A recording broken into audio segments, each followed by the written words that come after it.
तो ऋषिकेश से हमारे साथ है पंडित शिवाजी, और ये हमें यहाँ के नाम के बारे में कि इसका नाम ऋषिकेश कैसे पड़ा और इसका इतिहास क्या है, इस सारी चीज़ों के बारे में हमें बताएंगे। नमस्कार सर, मैं शिवाजी फ्रॉम ऋषिकेश से। और मन के अंदर एक जिज्ञासा है योग के बारे में। तो देखिए, आप इस समय ऋषिकेश के बहुत ही शांत और सुरम्य वातावरण युक्त स्थान स्वर्गाश्रम में बैठे हुए हैं। स्वर्गाश्रम जी का गंगा जी का तट है। विशेषकर लोग संध्या को यहाँ पर सूर्य अस्त के लिए बैठते हैं, अपनी ध्यान साधना आदि करते हैं। ऋषिकेश शब्द का अर्थ ही होता है कि जो इंद्रियों का संरक्षण करे, अर्थात भगवान नारायण।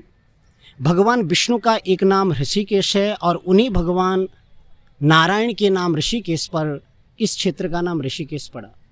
वर्तमान में पिछले विगत 10 से 15 सालों में ऋषिकेश ने पूरे विश्व को अपनी ओर आकर्षित किया है, विशेषकर योग के लिए, विशेषकर सनातन के लिए।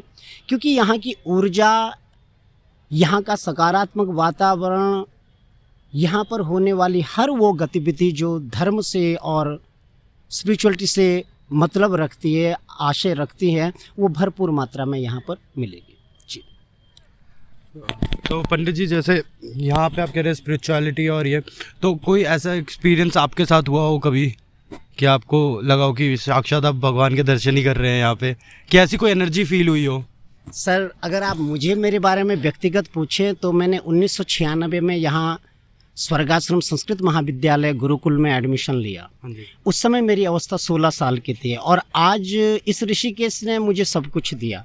अर्थात इस ऋषिकेश ने, जब भी मैंने यहाँ से जाने का प्रयत्न किया, 2 बार मैं यहाँ से बाहर महानगरों में गया आजीविका के लिए, लेकिन 10 दिन के भीतर मैं वापस लौट करके आया। अर्थात मेरे को ऋषिकेश ने वो सब कुछ दिया जो ऋषिकेश से कोई भी अपेक्षा रखता है। तो यहाँ पर अगर आप जाएंगे तो इतना सुंदर वातावरण है। सबसे पहली बात, यहाँ पर आने वाले जो अतिथि लोग हैं उनके मन में एक सुंदर सी भावना होती है कि हम गंगा के तट पर जा रहे हैं, वहाँ पर साधु संतों के दर्शन करेंगे। तो इस भाव से जो भी व्यक्ति अपने शहरों से और घरों से निकलता है, निश्चित ही उसकी भावना इस क्षेत्र के बारे में बहुत ही सकारात्मक और अध्यात्म से परिपूर्ण होती है।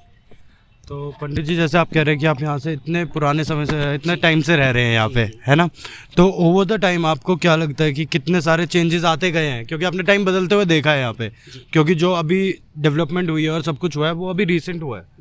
तो इतने टाइम से आपने क्या क्या देखा है? सर, अगर सच में माने तो मैंने इस क्षेत्र को बदलते हुए देखा है। हाँ, जब मैं यहाँ पे आया था उससे पहले भी ये क्षेत्र था, और मैं कोई तुलना और आलोचनात्मक तुलना नहीं करूँगा। पहले भी क्षेत्र बहुत सुंदर था, अब भी क्षेत्र बहुत सुंदर है। हाँ, थोड़ा सा फर्क पड़ा है।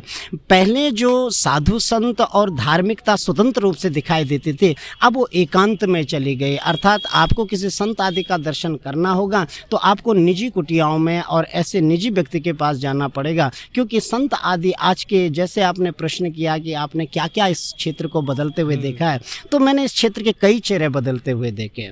जिस गंगा के लिए लोग पूर्व काल में सिर्फ स्नान के लिए और अपनी आरोग्यता के लिए आते थे, आज वो गंगा मात्र रैफ्टिंग का साधन बन चुकी है। बुरा मत मानिएगा। और देखिए, अगर वर्तमान में आप ये कह लें कि व्यवसाय का एक सुगम रास्ता भी हो सकता है, तो व्यवसाय तो अपनी जगह है, लेकिन वर्तमान में जितनी भी प्रक्रियाएं यहाँ पे चल रही है वो बहुत अच्छे तरीके से नहीं कहा जा सकता कि इस क्षेत्र के लिए बहुत अच्छी है। तो व्यापार के नाम पे तो बहुत कुछ अच्छा है, पैसा आ रहा है, फॉरेनर आ रहे हैं, योग हो रहा है, आयुर्वेद हो रहा है, रैफ्टिंग, कैंपिंग वगैरह सब कुछ हो रही है। लेकिन अगर आप इस क्षेत्र के साथ अगर न्याय करने वाली बात कहें तो ये ऋषिकेश 2 किलो का एक पैक है जिसमें 6 किलो भरा जा रहा है, तो ये थोड़ा सा फट सा रहा है। तो आने वाले लोगों को, जो भी यहाँ पे अतिथि लोग हैं, उनको विशेषकर इस क्षेत्र के बारे में सोचना चाहिए कि यहाँ की मर्यादा और यहाँ की गरिमा बनी रहे। क्योंकि विदेश से आने वाले पर्यटक कभी भी यहाँ पे उच्छृंखलता नहीं करते, वो योग और साधना के लिए आते हैं। लेकिन हमारे ही अपने लोग गंगा के वातावरण को थोड़ा बहुत दूषित तो नहीं कर सकते, लेकिन प्रभावित जरूर कर रहे हैं। तो उन भाई बंधुओं से निवेदन है कि जब भी आप आएँ तो बहुत अच्छा है। हर किसी के मन में एक वीकेंड के लिए, जब वो पूरे हफ्ते थक जाता है काम से, तो उसके मन में आती है क्यों ना बच्चों के साथ वीकेंड के लिए कहीं जाया जाए। आपका स्वागत है ऋषिकेश में, बशर्ते ऋषिकेश के अनुरूप आपको आना चाहिए जी। जैसे कि धर्म अपनी जगह और व्यवसाय अपनी जगह है, क्योंकि उसकी वजह से जो यहाँ के लोकल्स हैं, तो टूरिस्ट की वजह से इफेक्ट भी होता होगा।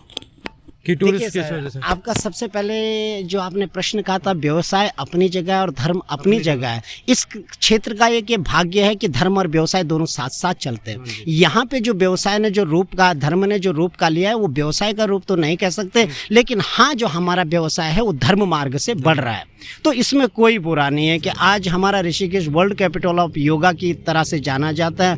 विश्व को सबसे ज़्यादा स्तर पे यहाँ पे कैप्चर कर रहा है। हर देश से ऐसा विश्व का कोई कोना नहीं है जहाँ पे आगंतुक यहाँ पे आता नहीं है, योग सीखता है, यहाँ के क्षेत्र के साथ अपनी ऊर्जा को मिश्रित करता है और खूब समय तक यहाँ पर रह करके अपनी ध्यान साधना करता है। जी।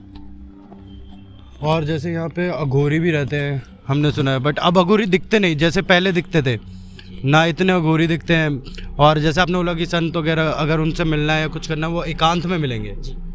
तो और यहाँ पे कुछ अलग चीज़ें के बारे में, जैसे कोई कहानी जो किसी को पता ना हो, ऐसी कोई अब बताना चाहे? देखिए, सबसे पहली बात मैं आपको बताऊं, ऋषिकेश शब्द, ऋषिकेश का जो नाम मैंने आपको बताया, भगवान नारायण के नाम से ये प्रसिद्ध क्षेत्र है। और इसलिए भी ये प्रसिद्ध क्षेत्र है क्योंकि ये वो क्षेत्र है जहाँ त्रेता युग में भगवान राम, लक्ष्मण, भरत और शत्रुघ्न जी ने इस स्थान में अलग अलग स्थानों में बैठ करके साधना की। इसका प्रमाण आज भी आपको मिलता है। आपके ठीक मेरे पीछे पे जिस राम झूला को आप देख रहे हैं, भगवान राम जी ने यहाँ पे कई वर्षों से बैठ कर साधना की। आगे यहाँ से 1 किलोमीटर आगे जा कर के लक्ष्मण झूला है, वहाँ लक्ष्मण जी का मंदिर भी है। लक्ष्मण महाराज ने वहाँ पे बैठकर साधना की। ऋषिकेश बीच बाजार में आप जाएंगे, वहाँ भरत जी का मंदिर है। भरत जी का जो स्थान है, मंदिर है, वहाँ पे भरत जी ने बैठकर साधना की। और ठीक राम झूला से ठीक 50 मीटर आगे जहाँ पे एक आरती का स्पॉट भी है, जिसे शत्रुघ्न मंदिर, शत्रुघ्न घाट कहा जाता है, वो स्थान शत्रुघ्न महाराज जी ने अपनी तपस्या के लिए उपयोग किया। तो राम, भरत, लक्ष्मण और शत्रुघ्न जी के नाम से ये विशेषकर ये क्षेत्र विख्यात है। Today we are on the world capital of the yoga, and today we have here Silvina, and we're gonna ask her about her experience here and where is she from and why did she exactly choose this place to come. And the place name is Rishikesh. Okay, hello. I chose Rishikesh because I know it's capital of yoga, and there are so many schools. I'm from Argentina, and I've been the last 6 months looking for the best place where to study and become a teacher. I am already a teacher, but in Argentina. Okay. But I want the real one. So what do you teach? I teach yoga for kids. Yoga for kids. Okay, so how's your experience in India? This is your first time in India, or Yeah. This is your first time? It's my first time, and I'm in love with India. Finally, we are glad. So, how do you find this specific place to do yoga and everything? So, do you actually feel it's a yoga capital? Of course, here I can breathe yoga. I can breathe peace. I feel this is a very peaceful city. I came from the Delhi airport to here, very direct, but I know this is the place where I wanna stay, and I think it's the best. Okay, so do you connect spiritually here? Do you feel any divinity and that kind of experience with you are feeling here? Yeah, of course. And how the people here, like, are they treating you good? Because you're from, this is a new country for you, and you can see that people here are very much a bit conservative from the place you belong. So is it hard for you to like merge with the people, or it's good? No, it's good. It's good. People here is so nice. Not just at the school and in the streets, everywhere. People is very, very helpful, very nice.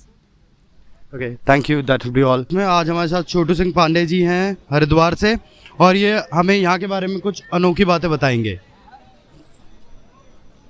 हर हर गंगे नमामि गंगे। आज पतित पावनी श्री माँ गंगा जी के पावन चरणों में पधारे हैं। हरिद्वार तीर्थ स्वर्ग का द्वार है, हरिद्वार स्वर्ग का द्वार है। यहीं से स्वर्ग आश्रम शुरू होती है। लोग यहीं से अपने पूर्वजों की कामना के लिए श्राद्ध पक्ष में लोग तर्पण करने आते हैं। श्राद्ध पक्ष में अपने पूर्वजों को तिल तर्पण करते हैं। अभी श्राद्ध पक्ष चल रहा है, 15 दिन का श्राद्ध पक्ष होता है, उसमें अपने पूर्वजों के निमित्त तिल तर्पण श्राद्ध करने आते हैं। इसलिए श्राद्ध पक्ष में लोग, ये माँ गंगा जी की महत्ता तो वर्णन करना ही अक्षुण्य माना जाएगा। तो माँ गंगा की इतनी ही महानता है कि जीते जी लोग माँ गंगा जी में स्नान करके अपनी कामना के लिए प्रार्थना करते हैं और मरने के बाद ही प्राणी की अस्थियाँ माँ गंगा जी को ही स्वीकार होती है। और प्राणी भगवान नारायण के चरणों से माँ गंगा पृथ्वी लोक पर आई है। माँ गंगा जी का आगमन भगवान नारायण के चरणों से निकली है, शिव जी की जटाओं में गई है, और ब्रह्मा जी के कमंडल में निवास करते हुई माँ गंगा पृथ्वी लोक पर आई। राजा भागीरथ ने इनको अपने पूर्वजों को उद्धार के लिए, राजा सगर के 60,000 पुत्र थे, उन पूर्वजों को उद्धार के लिए माँ गंगा पृथ्वी लोक पर आई। माँ गंगोत्री से चलकर माँ गंगा का उद्गम स्थल गंगोत्री है और 2510 किलोमीटर यात्रा करने के बाद माँ गंगा समुद्र में समा जाती है। गंगा सागर एक स्थान है कोलकाता में, गंगा माँ वहाँ समुद्र में समा जाती है। हरिद्वार की महत्ता वर्णवर्णनीय है। हरिद्वार के चारों तरफ तीर्थ ही तीर्थ है। माँ मनसा माई का दरबार है, चंडी माता का द्वार है, नाना प्रकार के पौराणिक स्थल है। माँ भगवती सती का स्थान है, जहाँ माँ भगवती दक्ष प्रजापति के पुत्री के रूप में जन्म लिया और शंकर भगवान से उनकी विवाह हुई, और विवाह के उपरांत अपने शरीर को परित्याग माँ भगवती हरिद्वार तीर्थ में किए हैं। और जैसे कहते हैं यहाँ पे श्राद्ध चल रहा है, तो अभी वहाँ पे वो उनको करने आते हैं उनके मुक्ति के लिए, मगर जैसे कहते हैं कि यहाँ पे पाप भी धोए जाते हैं लोगों के, जो कर्मों के पाप जो धुलते हैं। तो ऐसी एक कहानी है कि कर्म वही धुलते हैं जो तुम्हारे अनजाने में हुए हो, जो तुमसे अनजाने में गलत हुआ हो वही साफ होगा, वरना बाकी जो जान के किया गया है पाप वो नहीं धुलेगा। इसके बारे में लोग बहुत ज़्यादा मिसअंडरस्टैंडिंग क्रिएट है कि वो जाएंगे कितने भी पाप कर लें और यहाँ पे जाके पाप धुल जाएंगे। ऐसा नहीं है। माँ गंगा मोक्षदायिनी है, जरूर माँ गंगा मोक्षदायिनी है, सबको कल्याण के लिए पृथ्वी पर लोक पर आई है। लेकिन लोग तीर्थ में स्नान करके अपने जीवन में हर प्रकार की कामना के लिए प्रार्थना करते हैं, हर प्रकार की कामना करते हैं। माँ गंगा पाप कितना धो पाएगी? जो पाप करने के लिए हरिद्वार में तीर्थ में लोग गांव ग्राम में अपने शहर क्षेत्र में पाप करते, तो माँ गंगा जी में स्नान करके सोचते हैं कि पाप कट जाए। लेकिन माँ गंगा सबकी मनोरथ, जैसा जो प्राणी कर्म करता है कर्म के अनुसार, कर्म प्रधान विश्व का इलाका, जो जस करें तस फल जाए। कर्म का भाग हर प्राणी को अपना स्वयं भोगना पड़ता है। कितना हो गंगा स्नान कर ले और नाना प्रकार के कर्म कर ले, कर्म का भाग अपने स्वयं प्राणी को भोगना पड़ता है। कर्म कोई बांट नहीं सकता है, कर्म का प्राणी स्वयं भोगना पड़ता है। और जैसे यहाँ पे अब टूरिज्म बहुत बढ़ गया है, और उससे जो यहाँ के लोकल लोग हैं उनको कोई परेशानी वगैरह आनी शुरू हुई, या उससे ज़्यादा लाइफ बेटर ही हुई है? नहीं, यहाँ तो श्रद्धालु का क्षेत्र ही है। यहाँ तो जितने लोग आएंगे ब्राह्मणों को नाना प्रकार के दान के रूप में प्राप्ति होती है। व्यवसायी लोग जो यहाँ होटल किए हुए हैं, नाना प्रकार के लोग व्यवसाय करके जो अपना अपना कारोबार चला रहे हैं, तो यात्री आएंगे तब तो उनका कारोबार चलेगा। सही बात। अगर यात्री ही नहीं आएंगे तो कहाँ से कारोबार चलेगी? यात्री ही मेन प्रमुख यात्री है। यात्री हरिद्वार आएंगे, गंगा स्नान करेंगे, अपने पूर्वजों के लिए पूजन करेंगे, ब्राह्मणों को दान मिलेगा, दान के बाद जाएंगे होटल में खाना खाएंगे, फिर कपड़े वस्त्र पहनने के लिए कपड़े वस्त्र ले जाएंगे। तो हर प्रकार की सुविधा माँ गंगा जी एक ऐसे हैं जो हर प्राणी को उद्धार भी करती है। और हरिद्वार तीर्थ से लेकर के जहाँ जहाँ भी माँ गंगा गई, इनके आशीर्वाद से हर प्राणी का कारोबार चलता है। लाखों करोड़ों करोड़ परिवार इन माँ गंगा जी से पल रहे हैं। माँ गंगा हर प्राणी को कल्याण करने वाली है और सबको पालने वाले भी है। सबको यही सबको देने वाली माँ गंगा है। जीते ही सबको दे रही है, मरने बाद भी प्राणी को उत्तम गति को प्राप्ति देने वाली माँ गंगा भगवती है। और जैसे यहाँ पे एक और मंदिर है, मनसा देवी मंदिर, तो उसकी क्या कहानी है, कुछ आप बता सकते हैं? माँ मनसा देवी वर्णन करने, जो भी प्राणी हरिद्वार तीर्थ में गंगा स्नान करके अपनी मन्नत को लेकर के, जो लोग हरिद्वार आते हैं गंगा स्नान करने के लिए और कुछ न कुछ कामना लेकर हरिद्वार में आते हैं, माँ गंगा जी में स्नान करते हैं पूर्वजों के निमित्त। उसके बाद स्नान करने वाले लोग दर्शन करने जाते हैं, तो दर्शन करने के लिए माँ भगवती गंगा से अपने पुत्र की नाना प्रकार की सुख सुविधा के लिए, नौकरी के लिए, अपने शारीरिक सुख प्राप्ति के लिए माँ गंगा जी के पावन चरणों में स्नान करके और तीर्थ में जाके माँ भगवती के चरणों में वहाँ जाकर मन्नत के लिए नारियल चढ़ाते हैं, पुष्प चढ़ाते हैं, अपनी मन्नत के लिए वहाँ चुंदरी बांधते हैं। माँ भगवती गंगा जी की कृपा से माँ मनसा मैया के दरबार से प्राणी कोई खाली नहीं जाता है। वहाँ जाने में उनकी मन्नतें अवश्य पूरी होती है। पुनः वो आके हरिद्वार में उस मन्नत को खोलते हैं, वो धागा जो बांधते हैं वो धागा को खोल करके अपनी मन्नत कामना के लिए प्रार्थना करके जाते हैं। और भगवान भगवती गंगा जी की कृपा है, माँ मनसा मैया के पावन चरण से कोई प्राणी खाली नहीं जाता। जो मन्नत लेकर जाते हैं उनकी मनसा अवश्य पूर्ण होती है। माँ मनसा उनका नाम ही है कि हर प्राणी का मनोरथ पूर्ण करने वाली, मनोकामना पूर्ण करने वाली माँ मनसा माई। और जैसे कि यहाँ पे टूरिस्ट वगैरह आते हैं और जो श्रद्धालु आते हैं, तो आपको गवर्नमेंट की तरफ से और वो बहुत ज़्यादा सपोर्ट मिला है या नहीं मिला? गवर्नमेंट तो अपना काम कर रही है, गवर्नमेंट तो अपना काम करती है, प्रशासनिक अपना काम करते हैं, हर प्राणी का प्रशासनिक सहयोग मिलता है। गवर्नमेंट सरकार व्यवस्था दे रही है, साफ सफाई सबका देखभाल करना, और सरकार उत्तराखंड सरकार सबको व्यवस्थित रूप से व्यवस्था देती है, हर प्राणी को किसी प्रकार की कोई परेशानी ना हो। और हर तीर्थ में जाएंगे तो ज़्यादा प्रकार की परेशानी यात्री को होता है, हरिद्वार तीर्थ में ऐसा कोई परेशानी नहीं होती है। लोग स्नान करते हैं, स्नान करने के बाद उनको हर प्रकार की सुख सुविधा प्राप्त है। कोई किसी का बालक हो गया हो तो सूचना प्रसारण केंद्र है, वहाँ व्यवस्था मिलती है। किसी का स्वास्थ्य गड़बड़ होती है तो बगल में ही सामने गंगा सभा है, वो गंगा सभा माँ गंगा जी की आरती का दर्शन भी करवाती है। पूरे आरती का घाट का रख रखाव, हर बीमारी किसी भी प्राणी का जेब कट जाता है तो व्यवस्थित रूप से उनको घर पहुंचाने की व्यवस्था, मेडिकल की व्यवस्था, शौचालय की व्यवस्था, हर प्रकार की सुख सुविधा गंगा सभा करती है। जो हरिद्वार तीर्थ में आप देख रहे हैं ये सभा है, ये माँ गंगा सभा, ये सारे इलाका ये क्षेत्र है माँ गंगा सभा है। और हरिद्वार का जितना भी कार्यक्रम होता है वो माँ गंगा सभा के तहत होती है। जो भी कोई यहाँ आते हैं, दर्शन के लिए आते हैं, जागरण करने आते हैं तो पहले वहाँ से आदेश लेते हैं, क्योंकि पूरे जो हरिद्वार तीर्थ का जो देखभाल होता है वो उनके तहत होती है। गंगा सभा में एक बहुत बड़ी सभा है जो पूरे भारतवर्ष में संध्याकालीन माँ गंगा जी की आरती होती है, प्रातःकालीन माँ गंगा जी की आरती होती है। सबका रख रखाव देखभाल करने वाली माँ गंगा सभा का वही मेन है। चलिए ठीक है, इसके साथ जय गंगा मैया, हर हर गंगे। गंगा सो where you guys from? France. France, and your name? Corentin. Marie. Okay, so how is your experience in Rishikesh? Like, how are you feeling here? Like, are you able to connect spiritually? Inner soul is saying something to you, something like that? We like the energy. We just want to connect more with the spirituality, and we are waiting for so much more. So, as you guys are from France, right? Yes. So, what is the culture difference here and there? Like, what do you feel about that? There is a big gap between France and here. This is not the same at all, for sure. It's very different. The road, and there is a lot of loud. here it's very loud, Yes. and in France we are Klaxon. The driving is. not the same. Not the same. No. No.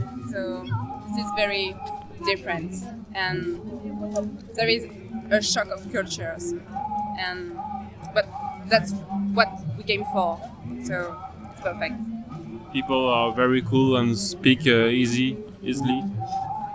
So, you find nice people here. Yeah. Yes. Very helpful. Yes. Yeah. So, and this is your second time in India, No, right? this is the first time. First time. So, before here, you went to Goa. Yeah, me, I went to Goa. You went to Goa. Yeah. So, we can say there's also a cultural gap. From Yeah. here, that is the beauty of India, that every state has a different culture. So, Yeah. you went to Goa. Yeah, it's not the same. Definitely. It's more peaceful, but more Occidental and European. But in Agonda, it was very local people. It's not very parties and everything, but it's very different from here. Anything you would like to say? But I don't go wait. in Goa. I arrived today. You didn't went to Goa. It's Oh, my you didn't first go. day, so I Yeah. can't compare. So you have a lot more to explore right now. Here, yeah, because this is your just 12 hours, and I think we just gonna talk this much on this topic, right? Yeah. Yeah, but thanks a lot. Thanks a lot. Okay.